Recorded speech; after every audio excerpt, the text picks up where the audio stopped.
Hello and happy July or August or whatever it is time that when you happen to be seeing this. Today I'm going to get a little bit nerdy and want to explain something about how your brain works to probably or maybe perhaps could be explain some things that you noticed that happen over the course of time.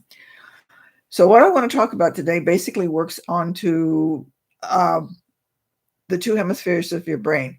You've got the two hemispheres, you've seen the pictures, you've got the right hemisphere and the left hemisphere. And connecting those two hemispheres, more or less, somewhat like in there across that way, is something called the corpus callosum. This is a bunch of fibers that basically helps the two hemispheres communicate with each other. Now, what's happened in the past is that we have people who get really severe epilepsy to the point that they can't do much of anything else. They collapse on the floor. It's just really bad. And that they want something to happen. So in around the 1960s, 70s, in that general vicinity, some things that researchers and doctors did was to cut the corpus callosum in half, which basically meant that the left hemisphere and the right hemisphere had no way of communicating with each other. The idea and the reason for this is to somewhat alleviate the epilepsy, because epilepsy essentially is when all the neurons just sort of like start firing all over the place. It's like, oh, they go really crazy. If you imagine, say, like tossing a ping pong ball into a box of ping pong balls and they all go crazy all over the place, that when you have epilepsy or when somebody has epilepsy, the neurons start firing and there's no rhyme or reason to it. And so the idea of cutting the corpus callosum, the idea was to restrict the random firing into one hemisphere of the brain, which would more or less not necessarily stop the epilepsy, but alleviate it because it wouldn't go to the other side. Now, so this happened, and they didn't know what was going on at that point. They didn't know what was going to happen. They just knew that it was helping people with epilepsy. So I know it sounds a little crude, but that's what it was. People didn't notice anything really drastic. They went on, there was no change in IQ. They didn't see anything really big in difference, even though people knew that something had to happen. So they just started to do some kind of a discovery.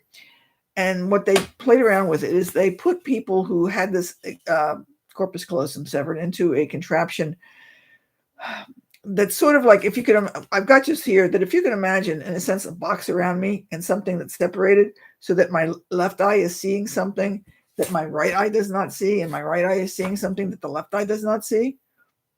So what they started to do is to put people into that particular environment and then flash pictures on the screen. What they discovered early on is that when somebody's flashed a picture on the screen for the right eye, in other words, again, imagine that I've got something like this. So I'm looking at a screen that's got a picture over here. And this eye is also looking at a screen that's got a different picture. What they discovered really early is that when you're looking, or when people were looking at the pictures on the right side, they couldn't tell you what it was. They could see it.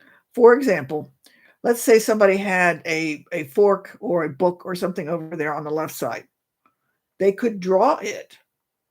They could get a bunch of things and pick it out and manipulate it, but they had no word for it. They couldn't come up with a way to identify the thing, even if it was something like a fork or a book that was very, very common to them and they should have known. The left side was able to go into great detail and explain what it was. The book, it's entitled such and such, and it's got so many pages, blah, blah, blah. It was able to go into a lot of material on that. This is where we came up and originated with the concept of, or discovered, I should say, instead of originated, the left brain, right brain. The idea that the right brain tends to be more visual, the left brain tends to be more verbal, because the left side was able to come up with the words the right side could not. Again, if I saw a picture of something on the right side, I might be able to pick out later what it was. I might be able to draw it more or less, depending on how good your drawing is, all of that, but it couldn't come up with a name for it. Okay? So people started to figure out that there was some difference about what happened when you severed the corpus callosum. Later research, more research like in this particular millennium, they started to take a look at this from a slightly different perspective, but the same kind of scenario. So again, I've got the board over here. This looks really weird when I'm doing it from my side anyway. And so to use an example, they could see a snowy scene on the right side, and they saw a chicken foot on the left side. Okay. Then later, the experimentee would take a look at a different set of pictures of a variety of things. They could have a plain old foot, a shovel, a plate, a house. And they start looking at different things and say, okay, can you pick something here of these pictures that you see now that were related to the things that you saw when you were in that experiment? In this case, the chicken foot and the snowy scene. The foot was an obvious connection. So they could say, oh, yeah, I saw a chicken foot. That's a foot. Here's a foot, connection. They picked the shovel for the snowy scene. But when asked why, people had a difficult time. They couldn't, they sort of like, they had to think about it. And a couple of people would come up with things like, oh, they have to use the shovel to clean out the chicken shed. Think about this. They picked the shovel because at some level, the idea of shoveling snow would come to mind, especially if you've ever lived in snow. You might think in terms of you need a shovel to shovel the snow. They couldn't figure out how to make that particular verbal connection with the shovel. They couldn't figure out why they picked the shovel. They just would pick the shovel. And so they came up with a story about why they did what they did. And this kind of experiment has gone on several times too, and it comes up with the same results basically all the time. So what the brain seems to be doing is all the different interconnections that are in the head, and this gets complicated and nobody knows exactly why, but literally it's one thing is connected to another, which is connected to another, which is connected to another. And sooner or later, it comes up with some kind of story that makes sense with the information that it's got. So in other words, the brain recognizes that it saw the foot of the chicken. It also knows that it picked the shovel. And so it starts going through and picking up something that's come up with a reason why it picked the shovel. Chicken foot, chicken shed, whatever. So it made up a story. Okay? I hope all this more or less made sense. Now, you're probably going to go ahead and say, well, I have a corpus callosum. I've never had that kind of surgery, so that's no big deal. Oh, yes, it is. Think about this. Let's say, how many times have you ever been in a situation, maybe you came late for a meeting, maybe you're taking a test and you didn't study a certain part of the information. Maybe somebody was talking to you and didn't give you all the information you needed. And somewhere along the line in the situation that you need to come up with something and come up with a response and say, oh, what was this all about? Your brain is missing information. And in a sense, it doesn't see everything that's there. It's going to create a story to make sense of everything else that it's already got in its head. Its head, I said, as if the brain's got its own head.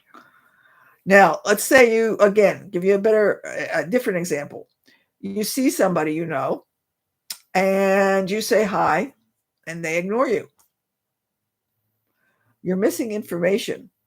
You will automatically jump to the conclusion that they don't like you, they're angry with you, something's going on.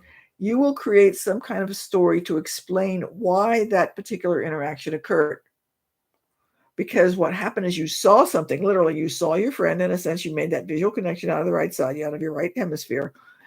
When you're trying to figure out why, the rest of your brain is creating some kind of a story to explain that particular circumstance. There's no evidence to indicate that that's correct. Because there has been evidence with the epilepsy patients and with people when they make that kind of a study that says that the brain is going to come up with stories regardless of what the evidence is there to the contrary. So that when you see that and other people do that to you, or they come up an explanation of why certain things happen, or maybe your children and you ask them, why does this happen? And they come up and they have no idea what's going on. They'll create a story just because they make it up. So that sometimes if you've ever thought of other people giving you stories, or you've sort of wondered why you said what you said, that's your brain's way of making sense out of the information that it's got. So everybody does this. So don't think that it's weird, but just in a sense, unless you've got data, don't necessarily trust all the stories that your brain creates. So when you see something like a friend that ignores you, don't necessarily believe that they don't like you anymore. They're angry, because you're just seeing something and your brain is making up a story. I hope this made sense. I hope it was helpful. It was long on the site because it's probably one of the longest videos I've given, but I thought it might be helpful to explain some things to you in, ways that might make sense. So if this was helpful, if you enjoyed it, let me know. If you have any questions about it, contact me and ask me some more or whatever it is you want to know, and we'll chat with you later. I hope it made sense, and share it with anybody if you think they need to or would find it helpful. We'll see you later. Bye.